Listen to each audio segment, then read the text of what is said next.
Sa ngalan ng Ama, ng Anak at ng Espiritu Santo. Amen. Ang pagpapala ng ating Panginoong Hesukristo, ang pag-ibig ng Diyos Ama at ang pakipagkaisa ng Espiritu Santo naway sumainyong lahat. At sumaiyo rin. Mga kapatid, tayo tinipon bilang isang angkan ng Diyos upang sama-sama tayong magpasalamat at mag-alay sa ating Ama sa Langit sa pamamagitan ng ating mahal na pong Jesus Nazareno. Dumudulog tayo sa Kanya sapagkat lubha siyang maawain at tapat sa atin. Ipagdasal natin na tayo rin maging tapat sa Kanya. Upang tayo maging marapat gumanap sa banal na pagdiriwang, aminin natin at pagsisihan ang ating mga kasalanan.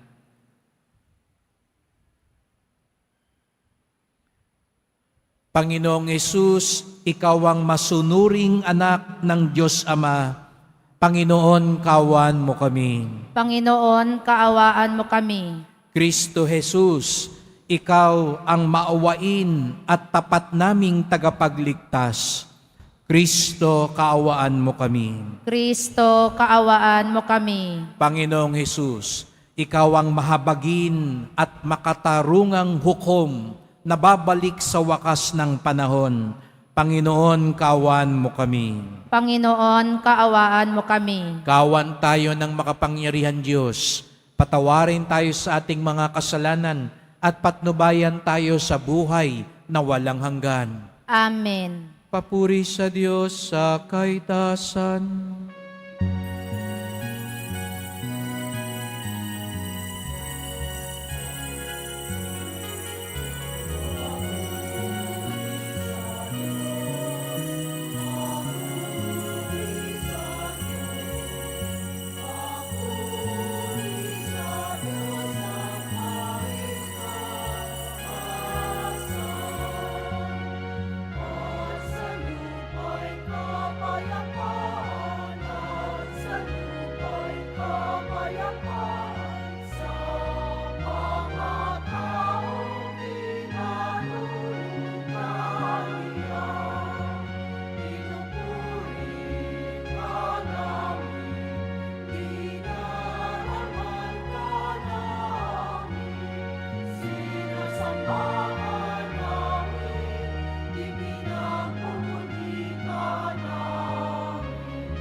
Kasalanan ng sanlibutan. Maawa ka, maawa ka sa amin.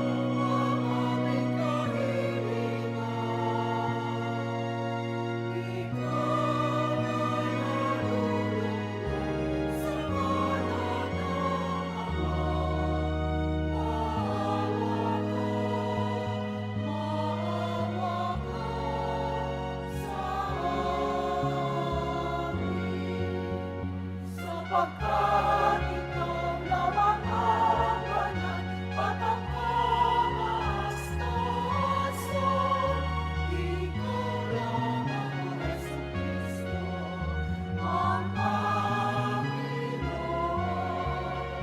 Kasama ng Espiritu Santo sa kadakilaan ng Diyos Ama. ng Diyos Ama. Papuri sa Diyos, papuri sa Diyos, papuri sa Diyos sa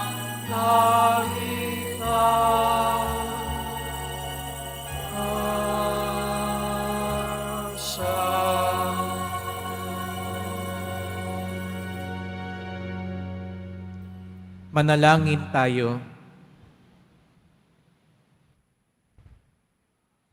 Ama naming makapangyarihan, ang iyong dakilang pagkamaawain ay nangingibabaw sa aming ginagawang kabutihan at idinadaing na mga kahilingan.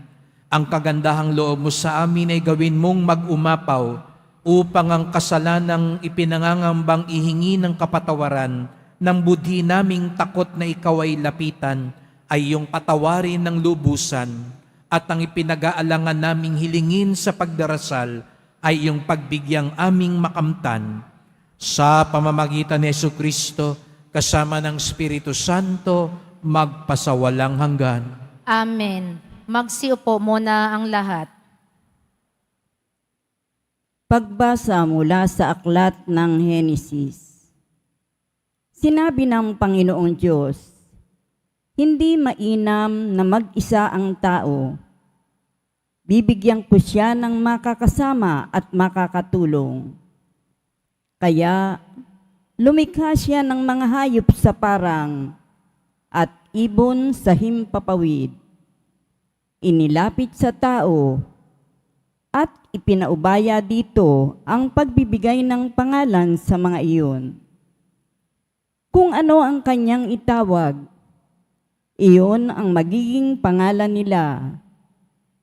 Ang tao nga ang nagbigay ng pangalan sa lahat ng ibon at mga hayop, maging maamo o mailap. Ngunit wala isa man sa mga ito ang angkop na kasama at katulong niya. Kaya't pinatulog ng Panginoon ang tao. Samantalang nahihimbing, kinuha niya ang isang tadyang nito at pinaghilom ang laman sa tapat niyon. Ang tadyang na iyo'y ginawa niyang isang babae at inilapit sa lalaki. Sinabi ng lalaki, sa wakas, narito ang isang tulad ko, laman ng aking laman, buto ng aking buto.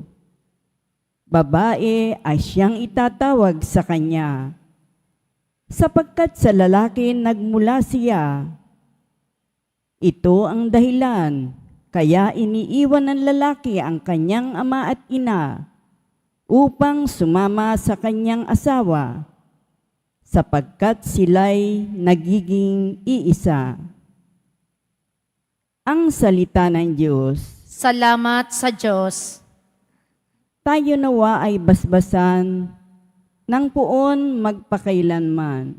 Tayo nawa ay basbasan ng poon magpakailanman. Mapalad ang bawat tao na sa Diyos ay may takot. Ang maalam na adhikay sumunod sa kanyang utos. Hindi siya magkukulang sa anumang kailangan. Ang buhay ay maligaya't uunlad ang kanyang buhay. Tayo nawa ay basbasan ng poon magpakailanman. Sa tahanan ng asaway parang ubas na mabunga, bagong tanim na ulibo, sa may dulang ang anak niya. Tayo nawa ay basbasan ng poon magpakailanman. Ang sinuman kung ang Diyos buong pusong susundin, buhay niya ay uunlad at laging pagpapalain. Mula sa Siyon, pagpapala nawa ng Diyos ay tanggapin at makita habang buhay, pag-unlad ng Jerusalem. Tayo nawa ay basbasan ng poon magpakailanman. Ang magiging iyong apo, nawa ikaw ay abutin, naway maging mapayapa itong bayan ng Israel. Tayo nawa ay basbasan ng poon magpakailanman.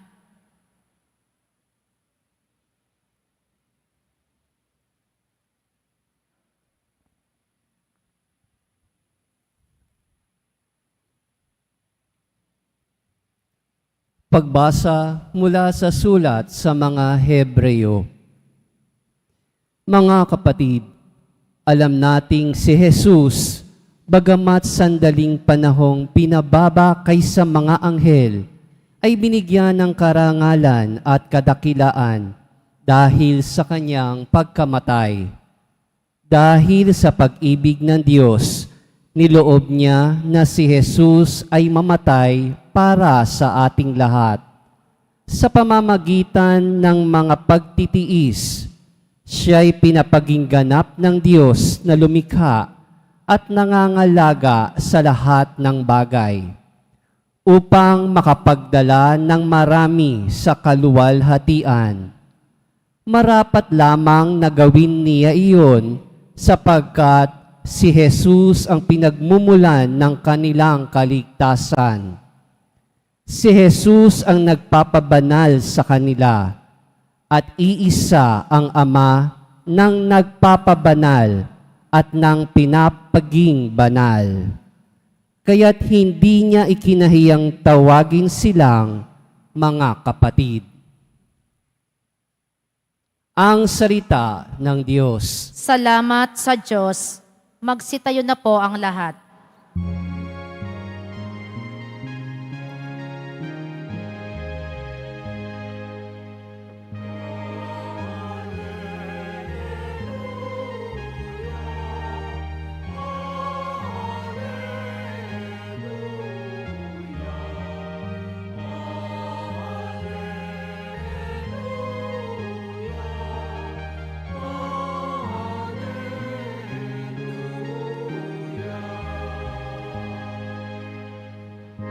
Sa pagmamahala natin, ang Diyos ay ating kapiling, pag-ibig niya'y lulubusin.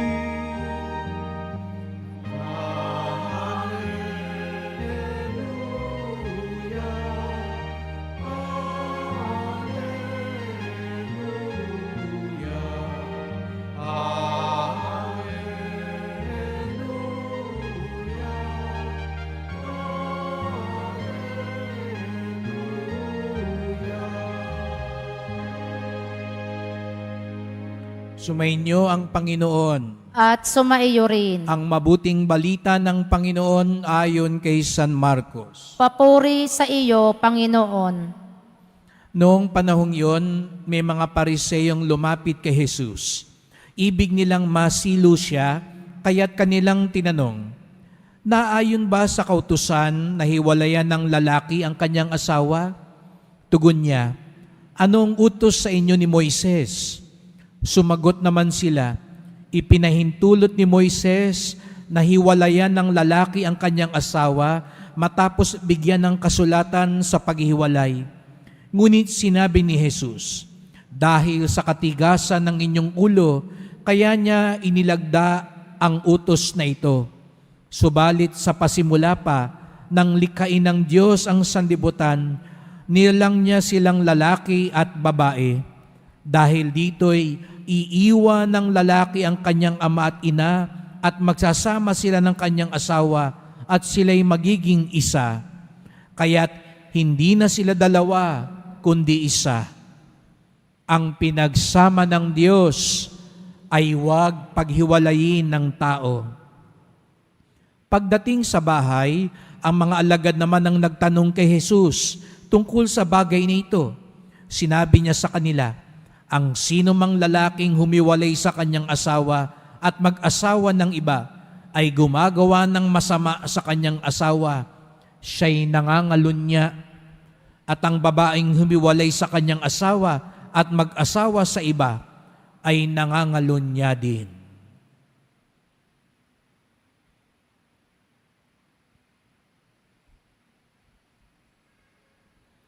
Mga kapatid, ang mabuting balita ng ating kaligtasan. Pinupuri ka namin, Panginoong Heso Kristo. Magsiupo ang lahat. Inyong lahat at maligayang pagdating sa tahanan ng ating mahal na pong Jesus Nazareno. Pinagdarasal din natin ang mga nasa online, lalo na po mga may sakit, nag-aalaga sa may sakit at mga kababayan, kadeboto natin mula sa iba't ibang panig ng bansa at daigdig na nais sumama sa misa dito sa Quiapo, sa Basilica Minor at pambansang dambana ni Jesus Nazareno. Araw ng linggo, araw ng Diyos, araw ng simbahan, at tayong lahat narito dahil tinawag tayo ng Diyos, mahal tayo ng Diyos. Kaya't bigyan natin ng papuri, parangal at pasasalamat ang ating minamahal na Nuestro Padre Jesus Nazareno. At sabihin nga natin, salamat sa Diyos.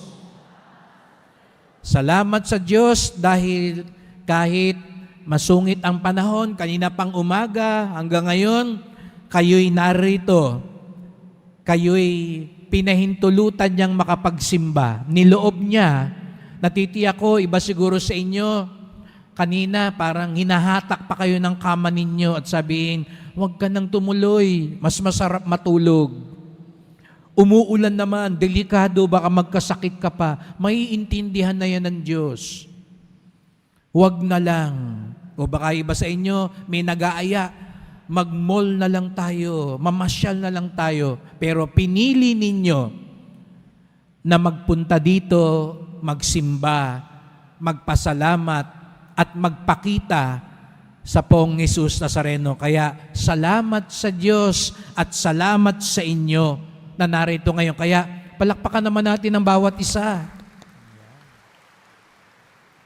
At kahit yung mga nasa labas na medyo naaambunan, ialay ninyo ang sakripisyong ito. At natitiyak ko ito'y kalugod-lugod sa ating Panginoon Diyos. Napakalinaw ang sinabi ni Jesus Nazareno sa Ebanghelyo ngayon. Hindi natin kailangan maging eksperto, scholar sa Biblia para maintindihan ang sinabi niya. Ang pinagsama ng Diyos ay huwag paghiwalayin ng tao. Hindi na dalawa ang mag-asawa, kundi pinag-isa ng Diyos. Kaya nga't patuloy tayong magdasal. Buti na lang po, yung panganib na masira ang pag-aasawa, ang pamilya, ay medyo naisang tabi. Buti na lang ho, naging busy sila sa mga hearing. Kaya medyo nakalimutan na nila ang diborsyo. Kaya patuloy nating ipagdasal na mapangalagaan dahil malinaw na malinaw ang sinabi ng Pong Nazareno, huwag paghiwalayin ng tao ang pinagsama ng Diyos. Pero bakit nga ba? Hindi lang naman po ito tungkol sa diborsyo, sa buhay pag-aasawa. May mas malalim na gustong tukuyin si Jesus. Katapatan. Alam niyo po mga kapatid, meron tayong krisis sa katapatan sa mga panahon natin ngayon, lalo na sa mga kabataan. Hindi lang siguro nila nasasabi ng tahasan, naguguluhan na sila, nagugulumihanan. May katapatan pa ba sa mundo ngayon? Totoo pa ba ang katapatan? Hindi lang umiimik ang mga bata, ang mga kabataan, pero nalilito na sila. Kaya nga't pinangangalagaan natin ang buhay mag-asawa, ang buhay ng pamilya, dahil kapag nasira ang katapatan sa pamilya, masisira na ang lahat. Diyan magaling ang demonyo. Sirain ang pinakamahalaga na sandigan ng lipunan, ang pamilya. At aminin natin, may mga henerasyon ngayon, malilito na. Hindi mo alam, sino ba talaga? Asan ang nanay ko? Ba't iba yung tatay ko? Sino ba talaga mga kapatid ko? Naguguluhan tayo tungkol sa katapatan. May krisis. At pag nagka-krisis sa katapatan, nagkakaroon din ng krisis sa pagtitiwala. At hindi lang naman ito sa buhay mag-asawa. Kaya nga sa atin, napapatanong tayo, katiwa-tiwala pa ba ang kapwa ko? Siguro ngayon nga, namili ka ng makakatabi mo sa simbahan kasi nagtatakot ka, nagdududa ka, baka matapat ako, makatabi ako, mapakonsunadahan pa tong bag ko, tong kwintas ko, tong wallet ko. Aminin natin, nagkakaroon tayo ng pagdududa. Siguro nga, mamamalengke ka, sabi ng tindera, oh, mahusay ito, maganda to. Pag uwi mo sa bahay, sira pala. Kulang pala ang timbang, naloko tayo. Kaya nagkakaroon ng krisis sa katapatan at pagtitiwala. Di ba siguro sa atin ngayon, medyo, kung dati-rati, ang dalas mong mag-online shopping, ngayon, medyo dahan-dahan ka na kasi minsan, bumili ka, akala mo, nakamura ka, pagbalik, wala palang laman. Bumili ka, ballpen, pag hindi pala, walang sulat na. Tinatawagan mo, wala nang sumasagot. Kaya, hindi ka na tuloy nagtitiwala. Ano ba ang katapatan? Totoong buhay pa ba yan? O pang teleserye na lang yan? Katang-isip na lang ba yan? Imposible na ba yan? Totohanan pa ba yan? Kaya ngayon naiintindihan natin bakit para kay Jesus Nazareno napakahalaga ng katapatan. Dahil pag nasira ang katapatan, nasisira din ang pagtitiwala. Naguguluhan na tayo. Ngayon lang, kitang-kita natin yan. Dati-rati, magkakakampi, magkakaibigan, magkakasangga. Ngayon, magkakaaway na. Dati-rati, magkakasamang makataas ang kamay. Ngayon, kulang na lang, magsuntukan na. Nasaan na ang katapatan? Kaya tayo napapatanong din, meron pa ba talagang permanenteng katapatan ngayon? Bakit magkakamag-anak, magkakaibigan, magkakakumpare, kumare, magkakasosyo dati? Ngayon, wala na. Hiwalay na. Magkaaway na. Nagsisiraan na. Ilan sa atin ang pinakuan? Sa mga darating na araw, makakarinig ulit tayo ng mga matatamis na mga pangako. Pangangakuan na naman tayo. Sa loob ng 6 na buwan, aasenso na tayo. Mabibigyan na kayo ng tig 10,000. Magkakalibre na naman tayong ganito, ganyan, ganyan. Ilalabas na naman uli nila yung listahan ng mga pangako nila. 3 taon ang nakaraan. Babasahin nila uli. Pero wag na tayong lumayo. Tayo din naman. Ilang beses din tayong nangako na napako. Ilan din yung mga sinabi natin na kinain din natin. Wag lang tayo tumingin sa labas, sa ibang tao. Humarap din tayo sa salamin. Tayo rin naman pabago-bago. Tayo rin naman sumisira ng mga pangako natin. Tayo rin naman mabulaklak lang sa salita natin. Kaya naman nagkakaroon ng krisis sa katapatan at pagtitiwala. Pagtitiwalaan pa ba natin? Kaya ngayon, kahit sa simbahan, sinisira. Kahit si Papa Francisco, at ang nakakalungkot, marami ang naniniwala sa mga paninira. Pagkakatiwalaan pa ba natin ang mga korte? Iba siguro sa atin, napapakibit balikat na lang, wala na yan. Kaya iba sa atin gusto nga, tudaasin na lang kasi ikokorte mo, yun lang naman may pambayad sa mamahaling abogado, sila'y makakalusot, maaabsuelto. Pagdating ng panahon, masaya na naman ang araw, sila na naman ang mamamayagpag.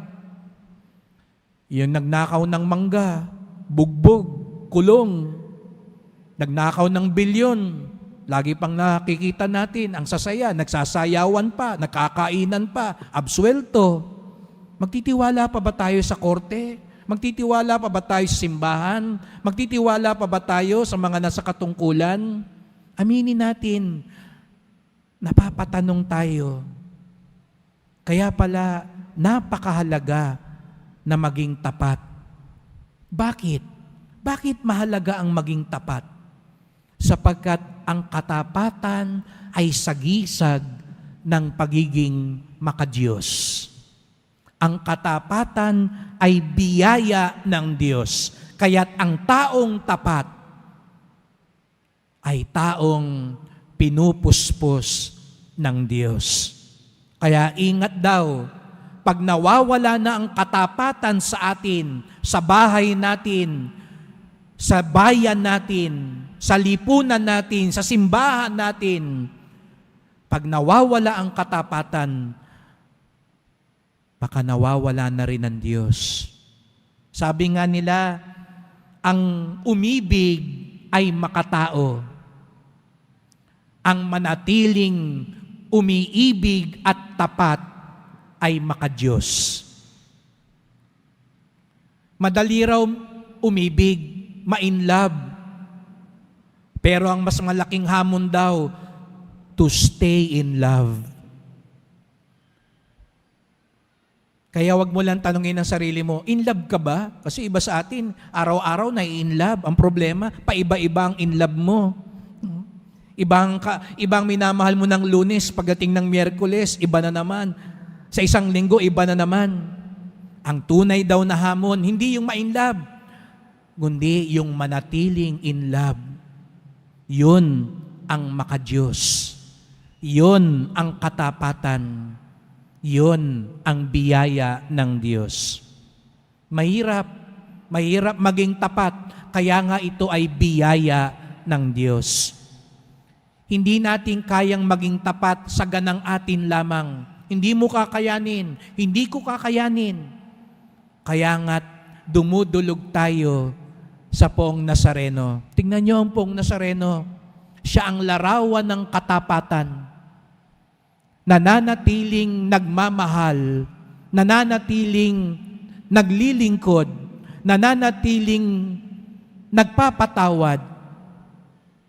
Kahit na tayo'y makasalanan, kahit na tayo'y nagtaksil sa Kanya, kahit na tayo'y walang utang na loob sa Kanya, sasabihin pa rin niya sa atin, mahal ko pa rin kayo, tapat ako sa inyo, nandito pa rin ako sa inyo. Kaya nga nandito rin tayo, nagsusumikap maging tapat sa Kanya, sapagkat alam natin ang kailangan nating katapatan sa buhay, tanging siya lamang ang makapagbibigay. Kaya't mga kapatid, sa misang ito po yung pagdasal natin. Huwag lang ma-inlove, manatiling nagmamahal at tapat. At yun daw ay isang tanda na nasa atin ng Diyos. Dahil ang katapatan ay biyaya ng Diyos. Kaya't magdasal po tayo. Mahal na pong Jesus Nazareno, salamat po sapagkat anuman ang mangyari, nananatili kang tapat sa amin. Bagamat kami nagkasala, nag-aaway-away, nakakawatak-watak, bagamat sinisira namin ang aming mga pangako, nandyan ka pa rin. Buo ang pag-ibig, buo ang awa. Kaya nga't kami nagdadasal, tulungan niyo pong lalong tumibay ang katapatan ng mga buhay mag-asawa ngayon. Pinagdarasal namin ngayon ang mga mag-asawang nag-aaway, natutukso,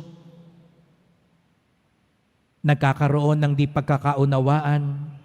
Pinagdarasal namin ngayon ang mga batang nalilito sapagkat nakikita nilang nasisira ang kanilang tahanan, naguguluhan kung mayroon pa rin bang katapatan at pagtitiwala sa buhay na ito. Mahal na pong Jesus Nazareno, tulungan at turuan niyo po kaming maging tapat. Mahal na pong Jesus Nazareno, kawaan niyo po kami, basbasan niyo po kami. Amen. Amen. Magsitayo na po ang lahat.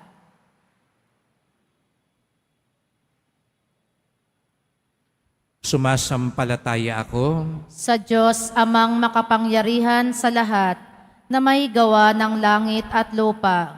Sumasampalataya ako kay Heso Kristo, iisang anak ng Diyos, Panginoon nating lahat. Nagkatawang tao siya, lalang ng Espiritu Santo. Ipinanganak ni Santa Mariang Berhen. Pinagpakasakit ni Poncio Pilato. Ipinako sa krus na matay inilibing. Nanaog sa kinaroroonan ng mga yumao. Nang may ikatlong araw na buhay na mag-uli, umakyat sa langit. Naluluklok sa kanan ng Diyos, amang makapangyarihan sa lahat. Doon magmumulang paririto at huhukom sa nangabubuhay at nangamatay na tao. Sumasampalataya naman ako sa Diyos Espiritu Santo, sa banal na simbahang Katolika, sa kasamahan ng mga banal, sa kapatawaran ng mga kasalanan, sa pagkabuhay na muli ng nangamatay na tao, at sa buhay na walang hanggan. Amen. Mahal ko mga kapatid, sa pag-ibig tayo nilikha ng Ama. Sa parehong pag-ibig tayo pinagbubuklod. Dumulog tayo sa kanyang mapagpalang pag-ibig na hindi nagmamaliw at ang ating tugon, Panginoon, dinggin mo kami. Panginoon, dinggin mo kami. Para sa mga pastol ng simbahan, maging buhay na tanda nawa sila ng dakilang pag-ibig ng Diyos sa harap ng mundong puno ng puot. Manalangin tayo. Panginoon, dinggin mo kami. Para sa mga pinuno ng ating bayan, pag-ibig nawa ang manaig sa kanilang mga puso upang makapaglingkod sila ng matiwasay. Manalangin tayo. Panginoon, dinggin mo kami. Para sa mga mag-asawa at kanilang pamilya, maging lundayan nawa ng kanilang relasyon ang Diyos upang sa mga pagkakataon ng hidwaan, matanto nilang sila'y dapat maging tanda ng pag-ibig ng Diyos sa mundo. Manalangin tayo. Panginoon, dinggin mo kami.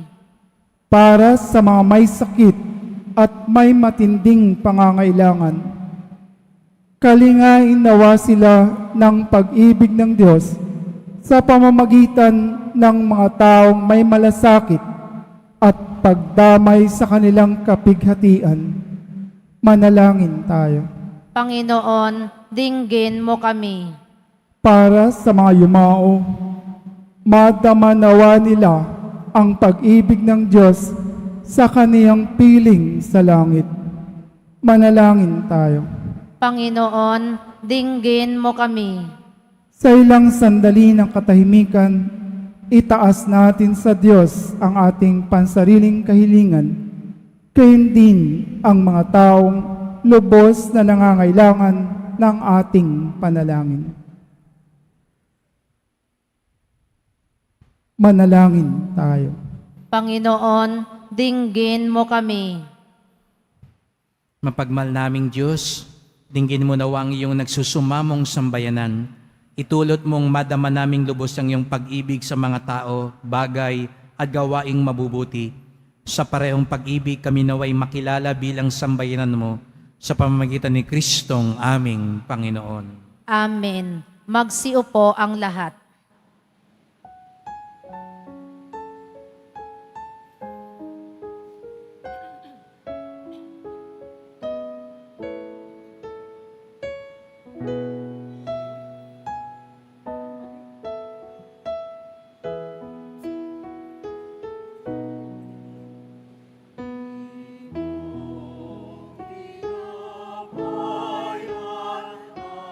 Alam na mula sa'yo,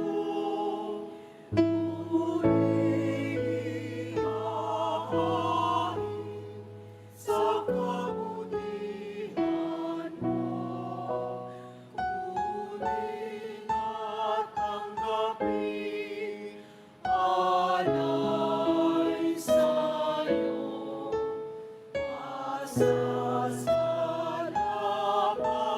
ng puso. Magsitayo na po ang lahat. Manalangin kayo mga kapatid upang ating paghahain ay kalugdan ng Diyos amang makapangyarihan. Tanggapin nawa ng Panginoon itong paghahain sa iyong mga kamay sa kapurihan niya at karangalan sa ating kapakinabangan at sa buong sambayanan niyang banal. Ama naming lumikha, tanggapin mo ang paghahain ng mga alay ng iyong inihabilin at sa pagdiriwang ng dapat naming ganapin, ang kabanalan ng iyong pagliligtas naway sumaamin sa pamamagitan ni Jesucristo kasama ng Espiritu Santo magpasawalang hanggan. Amen.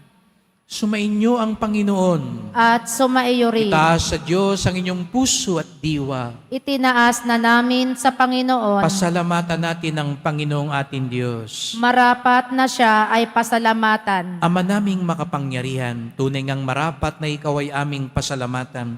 Kahit na ikaw ay pinagtaksila ng sangkatauhan, ikaw ay patuloy pa rin sa iyong pagmamahal. Ikaw na ang nagpuno sa aming pagkukulang, ikaw pa rin ang nagsugo ng tutubos sa tanan. Ang sugo mong anak ay naging di na iba sa amin, bagamat di niya tinularan ng aming pagkamasuwayin. Niloob mong ito'y upang iyong mamalas sa aming pagkatao ang giliw mong anak, at kami tunghayan mong may pag-ibig na tulad ng pagtatangi mo sa Kanya ng higit sa lahat. Ang katapatan niya sa iyo'y walang maliw ay nagpanumbalik na muli sa amin na iyong kasiyahat ng iyong pagtingin na aming iwinaksi nung ikaw ay aming suwayin. Kaya kaisa ng mga anghel, nagsisiawit ng papuri sa iyo, nang walang humpay sa kalangitan, kami nagbubunyi sa iyong kadakilaan.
Magsiluhod po ang lahat. Ama naming banal, ikaw ang bukal ng tanang kabanalan. Kaya sa pamamagitan ng iyong Espiritu, gawin mo banal ang mga kaloob na ito upang para sa amin maging katawan at dugo ng aming Panginoong Hesukristo. Bago niya pinagtiis ang kusang loob na maging handog, hinawakan niya ang tinapay, pinasalamatan kanya, pinaghati-hati niya yun. Iniabot sa kanyang mga alagad at sinabi, "Tanggapin ninyong lahat ito't kanin. Ito ang aking katawan na ihahandog para sa inyo."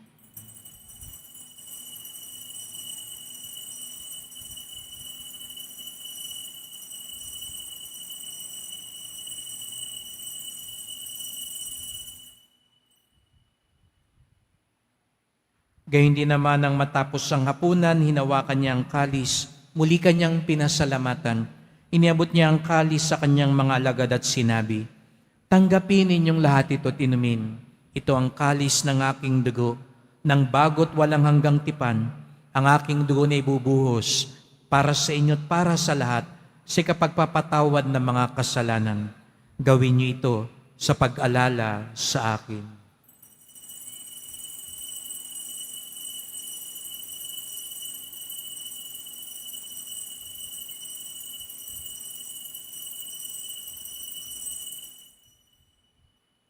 Magsitayo na po ang lahat. Ipagbunyi natin ang misteryo ng pananampalataya. Si Kristo'y namatay, si Kristo'y nabuhay, si Kristo'y babalik sa wakas ng panahon. Ama, ginagawa namin ngayon ang pag-alala sa pagkamatay at muling pagkabuhay ng iyong anak. Kaya tinalay namin sa iyo ang tinapay nagbibigay buhay at ang kalis na nagkakaloob ng kaligtasan. Kami nagpapasalamat dahil kami yung minarapat na tumayo sa harap mo para maglingkod sa iyo.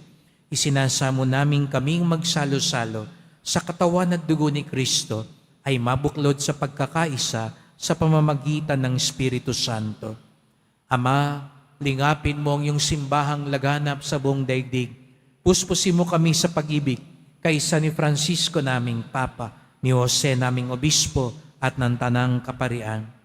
Alalahanin mo rin ang mga kapatid naming nahimlay na may pag-asang sila'y muling mabubuhay, gayon din ang lahat ng mga pumanaw. Patuloy mo sila sa iyong kaliwanagan. Kawan mo't pagindapating kaming lahat na makasalo sa iyong buhay na walang wakas, kaisa ng mahal na Birheng Maria, Ina ng Diyos, ng kabiyak niyang pusong si San Jose, ng mga apostol, ni San Juan Bautista, at lahat ng mga banal na namuhay dito sa daigdig ng kalugod-lugod sa iyo. Maipagdiwang nawa namin ang pagpupuri sa ikararangal mo sa pamamagitan ng iyong anak na aming Panginoong Hesukristo. Sa pamamagitan ni Kristo, kasama niya at sa Kanya, ang lahat ng parangal at papuri ay sa iyo, Diyos Amang makapangyarihan, kasama ng Espiritu Santo, magpasawalang hanggan.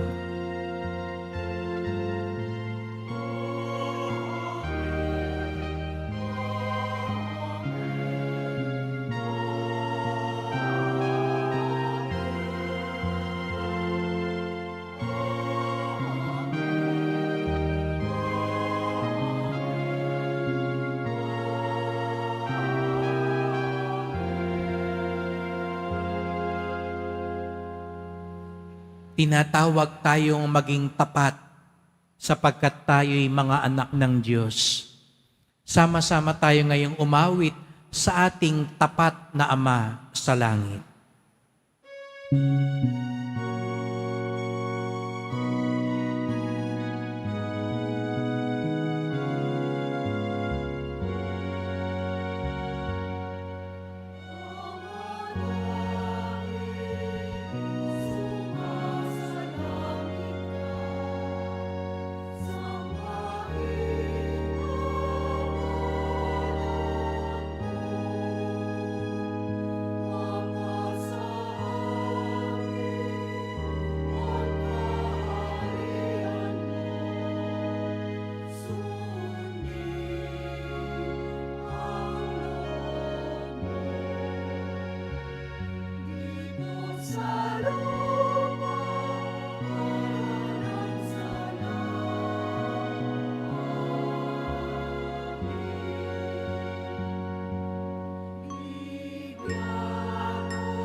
Inihiling namin kami adya sa lahat ng masama, pagkalooban ng kapayapaan araw-araw, iligtas sa kasalanan, ilayo sa lahat ng kapahamakan, samantalang aming pinananabikan ng dakilang araw ng pagpapahayag ng tagapagligtas naming si Hesu Kristo.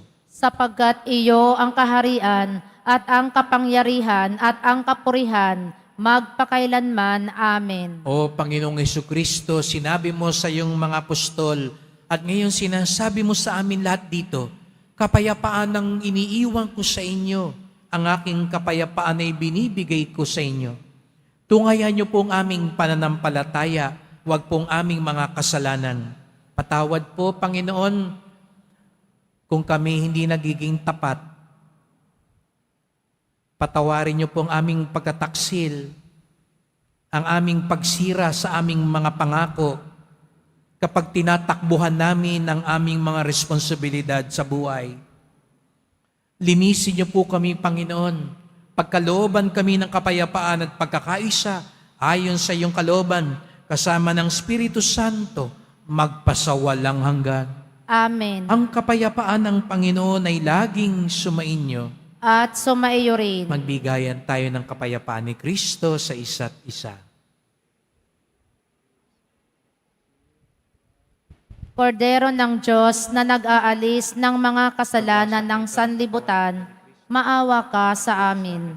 Kordero ng Diyos na nag-aalis ng mga kasalanan ng sanlibutan, maawa ka sa amin. Kordero ng Diyos na nag-aalis ng mga kasalanan ng sanlibutan, ipagkaloob mo sa amin ang kapayapaan. Magsiluhod po ang lahat.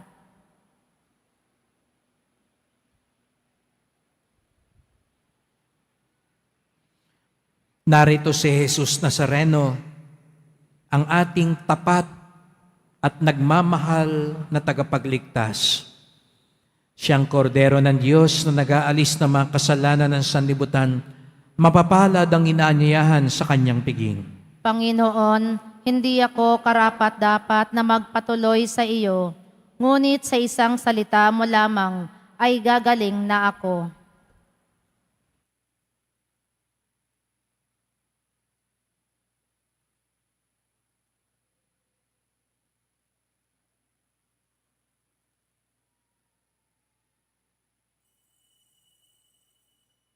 Para sa lahat ng tatanggap ng banal na komunyon, sasagot po tayo ng amin, pagkasabi ng pari o ng lay minister ng katawan ni Kristo, at isubo agad sa bibig bago umalis sa harapan ng pari o lay minister. Sumunod po tayo.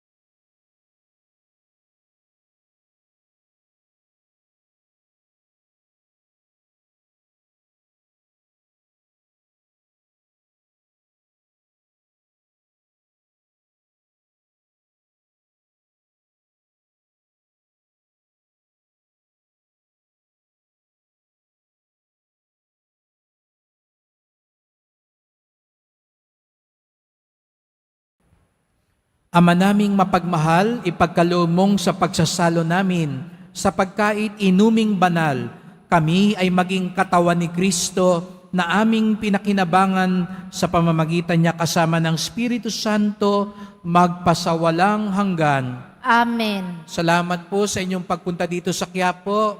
Yung mga nasa labas po na naulanan, salamat po sa inyong pagpunta. Pagpalain kayo ng Diyos sa inyong sakripisyo. Ingat po kayo sa pag-uwi.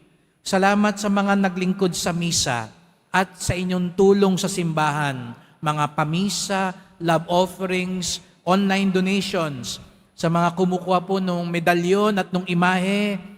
Dito po kayo kumuha sa simbahan. Marami na rin pong nagtitinda at gumagaya noon. Pero sana po ang tangkilikin natin yung sa simbahan dahil ito po yung gagamitin natin para lalo na ayusin ang kuryente para maging ligtas ang ating simbahan. At salamat po ng marami sa mga nagdadala ng bigas, delata, noodles, at iba pang pang-ayuda. Ang debosyon natin sa Poong Nazareno ay nagtuturo sa atin magmalasakit sa ating kapwa. Napakahalaga ng katapatan. Ito ay biyaya ng Diyos. Ito ay tanda na sumasa atin ang Diyos. Sumainyo ang Panginoon. At sumaiyo rin. Mahal na pong Jesus Nazareno, iniyayag mo sa pamamagitan ng krus ang walang maliw na pag-ibig ng Diyos sa sangkatauhan. Pakinggan mo ang kahilingan ng iyong angkan na nagsusumamo sa iyo. Makamtanawan nilang iyong katugunan at tanggapin ang kasagutan ng may utang na loob na tinatanaw. Basbasan din po ninyong dala nilang mga imahin at dasalan.